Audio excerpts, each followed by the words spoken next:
Hello दोस्तों, कैसे हैं आप लोग। आई होप आप लोग अच्छे होंगे और स्वस्थ होंगे। दोस्तों, आज का वीडियो है स्नैपी गर्ल का, जो कि कह सकते हैं कि अब अपनी आवाज़ बुलंद करके वो आगे बढ़ रही है, पर कुछ लोग हैं जो उसे पीछे खींचने की कोशिश कर रहे हैं। तो इसी के ऊपर पूरा वीडियो है और गुस्सा बहुत ज़्यादा है, इसलिए ये वीडियो आप पूरा देखिएगा क्योंकि वीडियो बहुत ही इंपॉर्टेंट है। तो देर नहीं करेंगे, वीडियो की तरफ बढ़ेंगे, लेकिन उससे पहले आप चैनल को सब्सक्राइब करिए, लाइक कमेंट करिए और शेयर कर दीजिए। तो वीडियो है भाई सपना के ससुराल में जो उनके पड़ोसी हैं उनके लिए वीडियो है। भाई उनका वीडियो आया 4 घंटे पहले, आया था 5 घंटे पहले, आज रात को। तो भाई कह सकते हैं कि उनका बोलना कहाँ तक सही है। क्या वो इनके परिवार में बीच में जो चीज़ें बोल रहे हैं ये कहाँ तक सही है। इन्होंने अपने वीडियो में बहुत बड़ा वीडियो बनाया था और पीछे से उनकी वाइफ भी बोल रही थी। उनकी वाइफ पुलिस में है, उनका प्लस पॉइंट है। ये बात सभी ने कहा है कि भाई उनकी वाइफ तो पुलिस में है, इसीलिए शायद वो डरते नहीं है क्योंकि उनकी वाइफ तो उन्हें बचा ही लेगी। उन्होंने साफ तौर पर कहा है कि भाई मुझे अगर लीगल नोटिस मिलता है या कोई मेरे खिलाफ कार्रवाई होती है तो भाई करो, मैं देख लूंगा। तो इसका मतलब ये है कि इन्हें किसी चीज़ का डर नहीं है। पर सबसे बड़ी बात यह है कि ये भौंक क्यों रहे हैं, इस वक्त क्यों भौंक रहे हैं, ये समझ में नहीं आ रहा है। ना तो ये कोई रिश्तेदार हैं, ना ही घर का कोई मेंबर है, तो ये क्यों बीच में घुस रहे हैं, बार बार आ करके ये बोल रहे हैं। यानी कि पीछे से या तो इनके सास ससुर ने कुछ कहा होगा कि भाई आप बोलो, तब ये बोल रहे हैं, वरना कोई बेवकूफ़ ही होगा जो किसी दूसरे के फटे में टांग अड़ाए, वो भी बेमतलब में।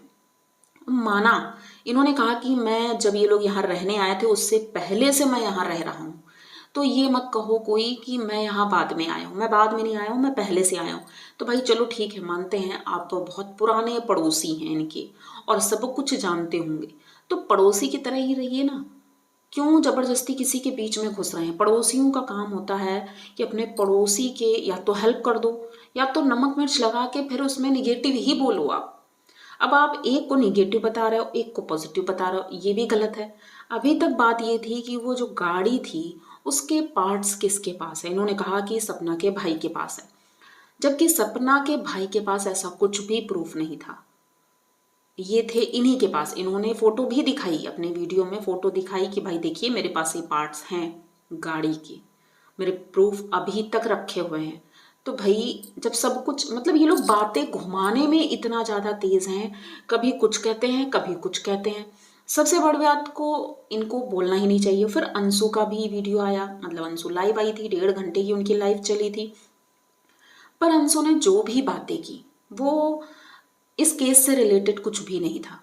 वो पीछे की बातें करती रही, इधर की बातें उधर की बातें करती रही, पॉइंट टू पॉइंट कोई बात उसने केस से रिलेटेड नहीं की। अब इस वक्त सिर्फ बातें ये करनी है कि भाई केस शुरू हो रहा है तो उसमें हम क्या हेल्प कर सकते हैं, इन सबको ये बोलना चाहिए। भाई चलो माना कि सास ससुर बूढ़े हो गए हैं, वो थाने के चक्कर नहीं काट सकते हैं, तो इस बात पर भी सपना ने कहा कि ठीक है मैं करती हूँ, क्योंकि भाई मैं तो फ्री बैठी हूँ ना, फालतू बैठी हूँ, मेरी 2 बच्चियां हैं तो वो तो पल जाएंगी कैसे भी, तो मैं करती हूँ। जब उसने बोल ही दिया है कि मैं कर रही हूँ तो भाई आप लोगों का काम है सिर्फ सपोर्ट करने का, ना कि उंगली कर करके इस केस को आगे बढ़ने से रोकने का।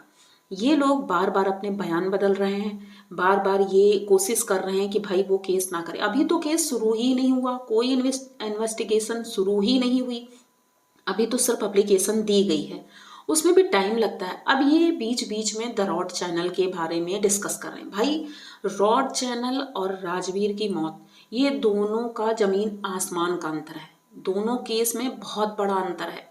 ये बात शायद उनको समझ नहीं आ रही है। ये सोच रहे हैं पब्लिक बेवकूफ़ बन जाएगी, ये जो भी कहेंगे पब्लिक इन पर यकीन करेगी।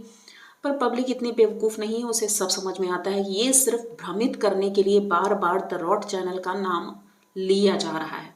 अब वो चैनल किसके पास है किसके पास नहीं है, डिलीट हो गया है या जो भी हुआ है, तो उसके विषय में तो भाई रिपोर्ट लिख गई है, 3 लोगों ने रिपोर्ट करवाई है। अभी तक उसका कोई मतलब आंसर नहीं आया है कि भाई चैनल कहाँ है किसके पास है। जब वो लोग अभी कार्रवाई कर ही रहे हैं पुलिस वाले, तो भाई साइबर से ये चीज़ें जल्द ही क्लियर भी हो जाएंगी। भाई कहाँ है चैनल, किसने डिलीट किया, क्या हुआ कैसे हुआ, तो उसकी तो बात ही नहीं करनी है।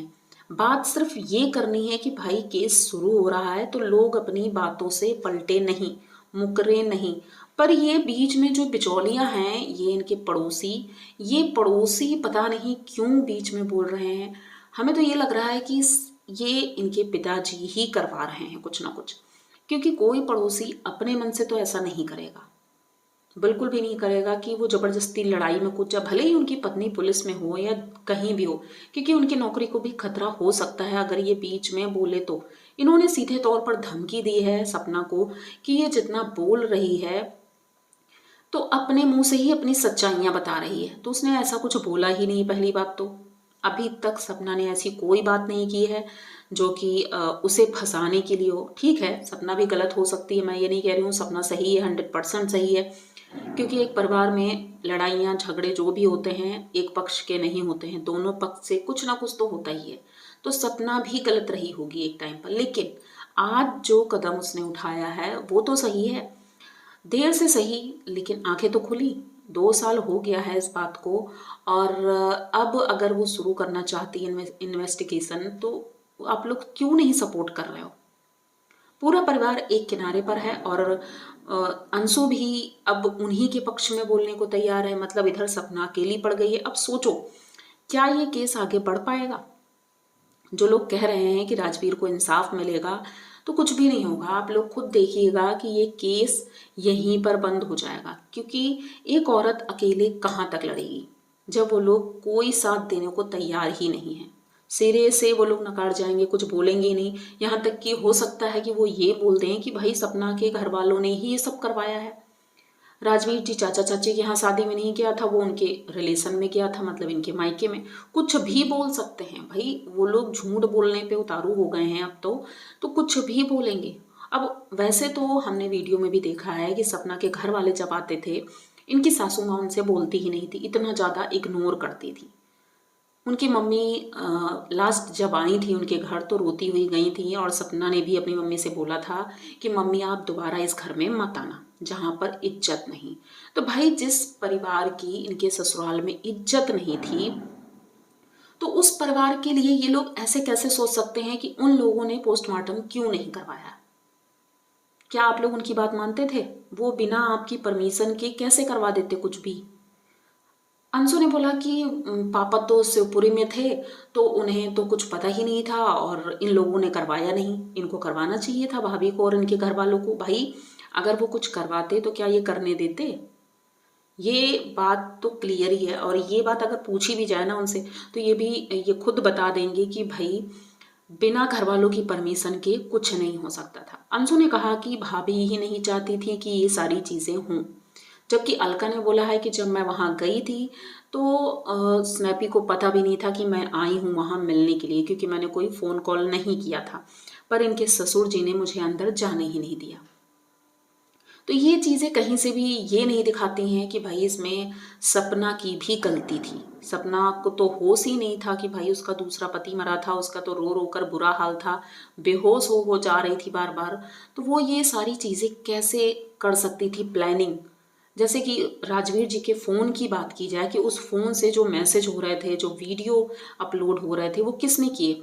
तो अंशु ने पहले तो बोला कि वो फ़ोन भाभी के पास था, फिर उसके बाद बोलती है कि वो फ़ोन लॉकर में रखा है, फिर उसके बाद बोलती है कि वो फ़ोन से मैसेज मैंने किए थे।